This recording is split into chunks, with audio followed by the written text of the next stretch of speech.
أهلا بكم. وجد بحث كندي أن النظام الغذائي عالي الدهون قد يحدث تغيرات في نخاع العظام، وهذه التغيرات من شأنها أن تؤدي إلى السمنة وتزيد نسبة مضاعفاتها من الأمراض المزمنة. فما مدى صحة هذه الدراسة؟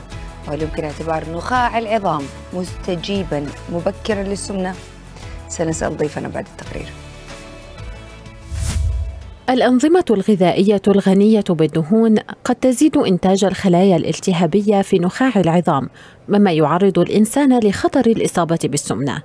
هذا ما خلص إليه بحث جديد تابع لجامعة تورنتو، وجد أن الأنظمة الغذائية عالية الدهون تؤدي لزيادة إنتاج الخلايا الالتهابية الوحيدة التابعة للجهاز المناعي، مما قد يؤدي إلى سلسلة التهابات تشمل نخاع العظام. وبالتالي تراكم هذه الخلايا قد يعمل على تراكم الأنسجة الدهنية في كامل الجسم. كما لاحظ الباحثون أن الأنظمة الغذائية الغنية بالدهون قد تعيق التمثيل الغذائي، وقد تجعل الخلايا المناعية الالتهابية تصبح أقل كفاءة في تكسير السكر وتحويله إلى طاقة. لكنهم أشاروا إلى أن هذه النتائج غير كافية، وتحتاج إلى مزيد من البحث والتدقيق فيما يتعلق بالنظام الغذائي والسمنة والأمراض المزمنة وارتباطها بتركيبة نخاع العظام. معنا من أبو ظبي استشاري التغذية العلاجية وعلاج السمنة ومدير مركز الرجيم الإماراتي الياباني دكتور سمير سامي. صبحك الله بالخير وأهلا وسهلا فيك معنا اليوم. في البداية حابة أعرف رأيك في الدراسة يا دكتور، إيش رأيك في الدراسة؟ تشوفها منطقية؟ الكلام صحيح؟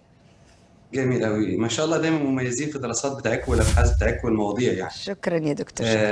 تقييمي للدراسه دي بحث جديد، وكل بحث جديد بيحتاج ان يكون تحت النظر لفتره معينه، وبيحتاج تحكيم من جهات بحثيه عليا. ولكن زي ما حضرتك سالتي ايه رايي انا كشخصي، انا دكتور سمير سامي من منطلق خبرتي ودراستي وابحاثي واللي انا شفته وسؤال بعض الاساتذه قبل ما ادخل الحلقه من امس سالتهم في النقطه دي. أنا بعتبر إن البحث ده بحث حسن، كلام طيب، أنا أؤيده وأحفزه وأشجعه وأنا أقف في صفه. ليه؟ لأن أنا طلعت مع أعتقد حضرتك أو مع بعض الإخوة في قناة سكاي نيوز عربية من أكثر من 4 سنوات 2018 تقريبا، واتكلمنا في النقطة دي، وكنت أنا أحد المنتقدين ليها.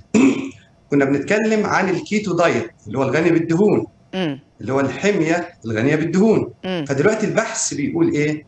بيقول الحمية الغنية بالدهون بتسبب التهاب الخلايا المناعية، وصلت حتى النخاع، يعني تأثيرها السيء والسلبي حتى إيه؟ حتى النخاع. فده الحمية الإيه؟ الغنية بالدهون.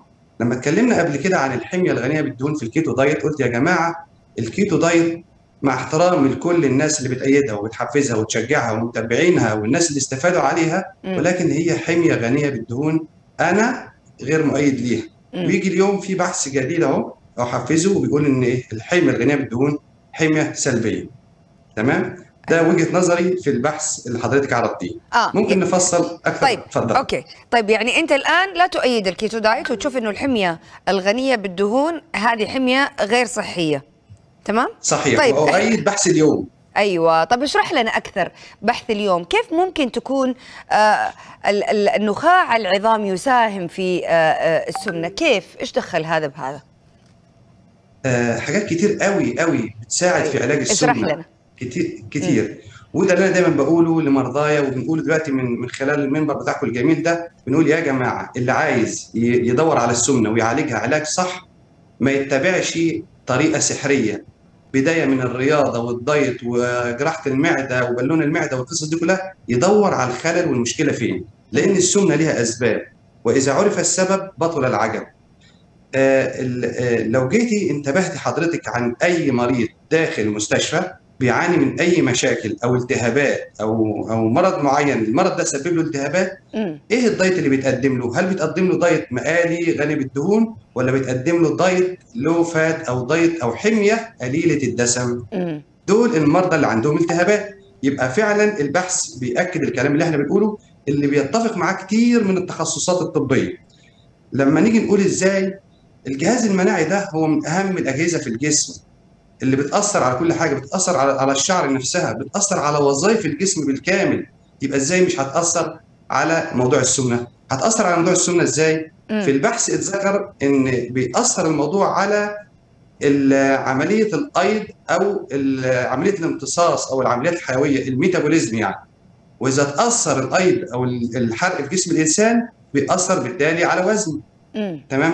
نلاحظها فين؟ في الناس اللي هم ما شاء الله تلاقيهم بياكلوا وبيجوا لي العياده يقولوا لي يا دكتور احنا عايزين نزود وزننا. ايوه. فدول عندهم معدل عندهم معدل الايض او الحرق عالي، الميتابوليزم عالي، على عكس الناس المظلومه اللي بتعاني من زياده الوزن، اللي عندها سمنه، اللي عملوا حيل كتير ورياضات ورجيمات وجراحات وادويه، وبالتالي نزل وزنهم ورجع تاني، فعندهم خلل.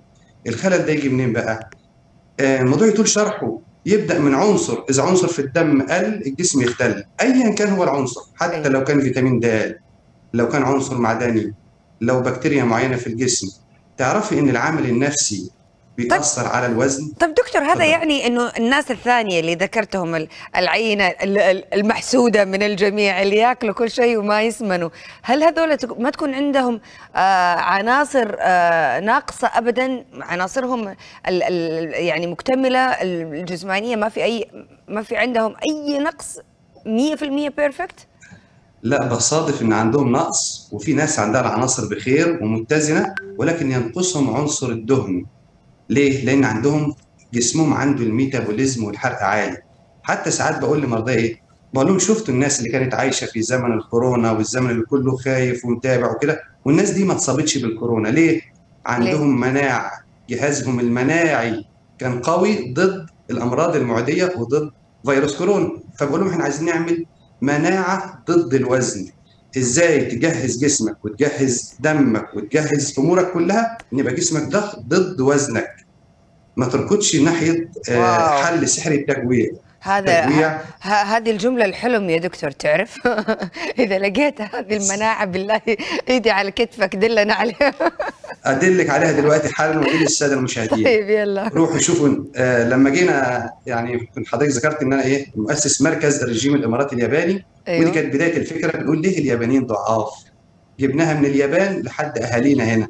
في ناس من اصدقاء حضرتك واهلك وما شاء الله حضرتك رشيقه من ضمنهم بياكلوا وزنهم ما يزيدش. فنشوف الناس دي اللي موجوده حوالينا، نحللهم، ندرسهم، نفحصهم ليه وزنهم ما بيزيدش، ونحاول نمشي على خطاهم. ودي بتبقى والله انا لو مشيت على خطاهم بجي اسوي عندك عمليه سمنه يا دكتور للاسف. بس على العموم احنا شاكرين لك كل المعلومات اللي قدمت لنا، هي شكرا جزيلا لك استشاري النقطه الاخيره معلش، تفضل. عايز اقول للناس عن موضوع الاسراف في الدهون. بقول لهم لا تسرفوا في الدهون ولا تسرفوا في الماء، وخير ما يقال قول الله عز وجل كلوا واشربوا ولا تسرفوا. دي اللي اختم بيه. دائما خير الامور الوسط. شكرا جزيلا لك يا دكتور، استشاري التغذيه العلاجيه وعلاج السمنه ومدير مركز الرجيم الاماراتي الياباني الدكتور سمير سامي. يعطيك الف عافيه وبقيه نهار سعيد يا دكتور. شكرا حضرتك.